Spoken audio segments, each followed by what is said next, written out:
Alright, hello everyone, welcome back to another episode of To The Max Outdoors. Today's video is going to be a little bit different than what we normally do here on the channel. Mossberg International, you can see it. I'm going to do a somewhat unboxing and an initial review of a Mossberg firearm that we recently purchased for a hunting fleet. There you go, Mossberg SA-28 Tactical Turkey. Now, why do you say somewhat unboxing? Well, I say that because I've already took the gun out of the box and assembled it, put my hands all over it, cycled the action, pulled the trigger, shouldered it a bunch of times, moved it around. I wanted to get my hands all over it and give a good initial review on it and not do it on camera and stumble and bumble around. So that's my explanation for a somewhat review. But I will say it does come shipped just like you see it, except the barrel's off of it. Super simple to put on. The gas piston is down in the forearm. Simply slide that off, slide the barrel in, slide the gas piston and the barrel in with the action up, action down, put it together, put your cap screw on it, and you're in business. It's really that simple. Now, in that box, obviously you get a Mossberg gun lock, you get a Picatinny rail, and you get some buttstock shims here. There's four different shim stock thicknesses where you can shim the buttstock to action if you need a different length of pull in the gun. Fortunately for me, in the shortest setting, I'm really happy with it so far, so we're not gonna fool with it.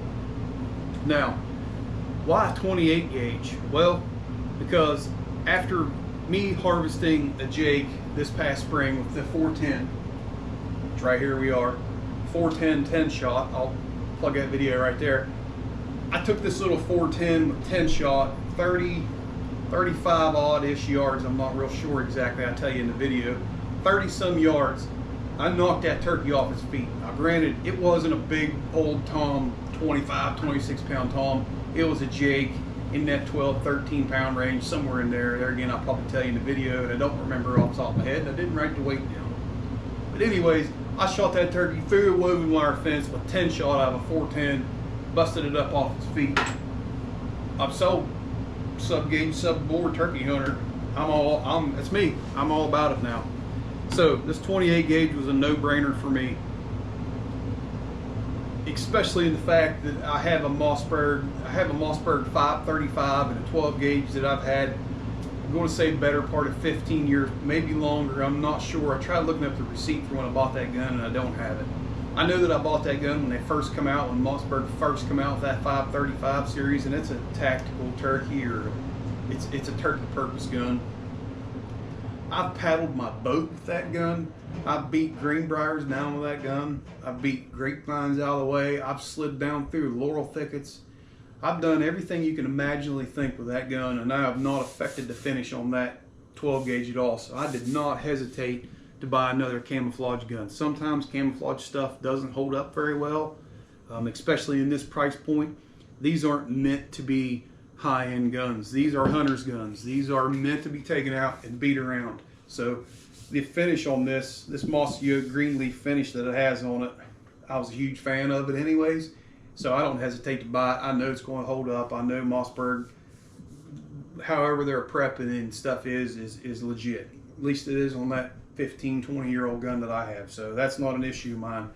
The biggest selling point for this gun for me was this pistol grip. Now, I've never owned a semi-automatic shotgun, nor have I ever owned a shotgun with a pistol grip. And I'll be honest with you, the palm weld in some of the other tactical turkey guns, the palm, to me, in the other guns, doesn't feel right, or it pinches my hand, or it pulls the hair on the back of my hand. There was always something about it that when you come up and shoulder that gun, there was something about it I didn't like. I found a local guy that had one of these in stock, and I went over and fingered his, and I was like, holy cow, what are you waiting on? So I got a hold of my FFL and got him to get me one. I will tell you that the fit and finish on this gun for being a Mossberg is really nice. Everything for the receiver to the forearm, to the receiver to the buttstock, the pistol grip, all your transitions are really nice.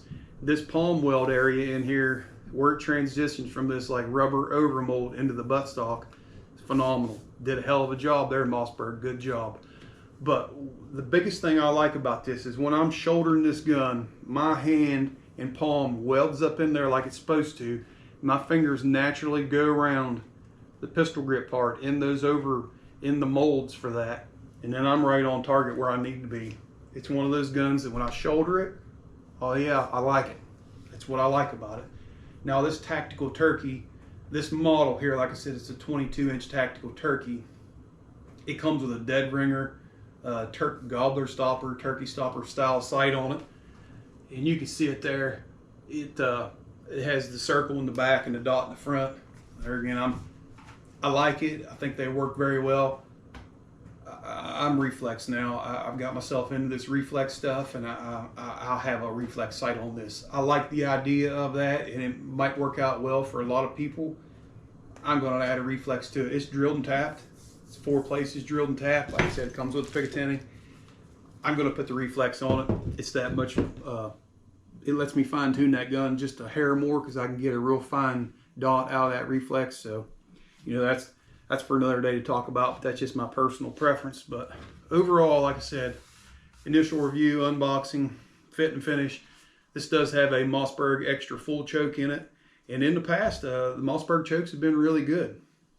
Now, this gun will exclusively shoot Viper ammunition without a doubt. And I'll shoot what chokes they recommend. That's without a doubt. And you'll see this gun here late winter. Probably early in 2024, you'll start seeing this gun. We'll do a bunch of pattern tests with it. Viper ammunition, they're back in the game, by the way. I don't know if I've said that or not. Viper ammunition is back in the game.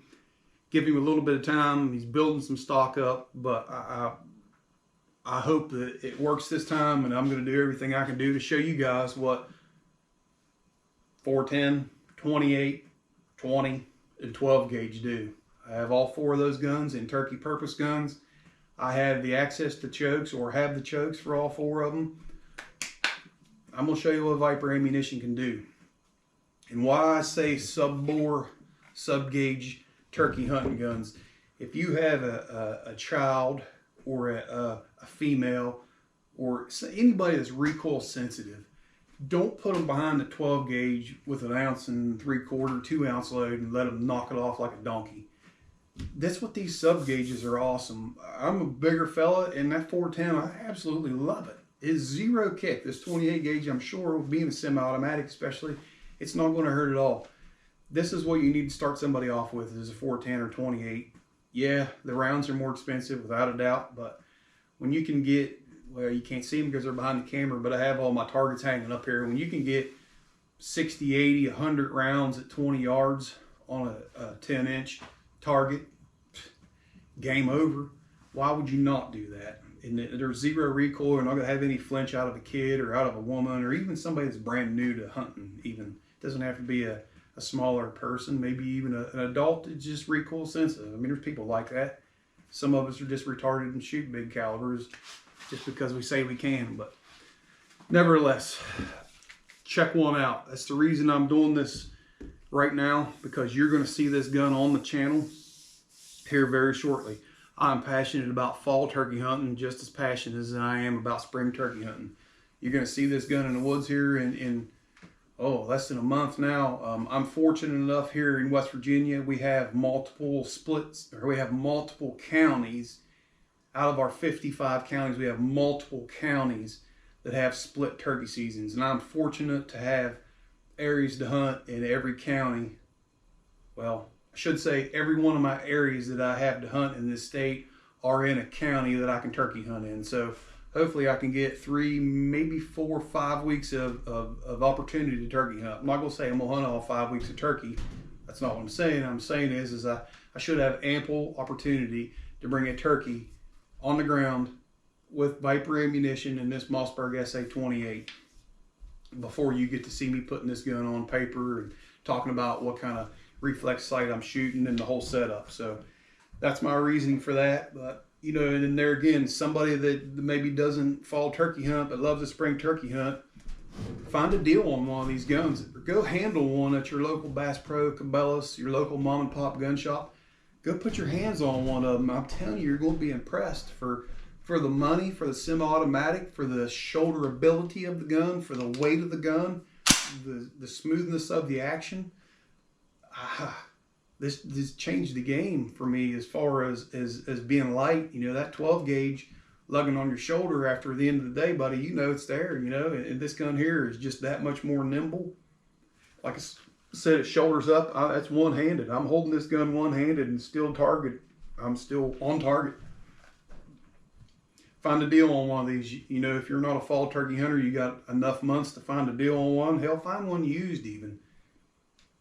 They're great little guns so far to me. Like I said, my previous Mossbergs, and zero complaint about those Mossbergs. I have 500s. I have that 535. Oh, I got 3. I've got a couple pump 500s in 20 and 12, and I absolutely love them too. So there you go. Here's my initial review and the somewhat unboxing. So, like I said, think about it. Good way to get a kid out there, or an older adult, sub-bore, sub-gauge. Pretty good gun. Pretty well-built gun in my opinion initially. And thank you for watching To The Maxx Outdoors.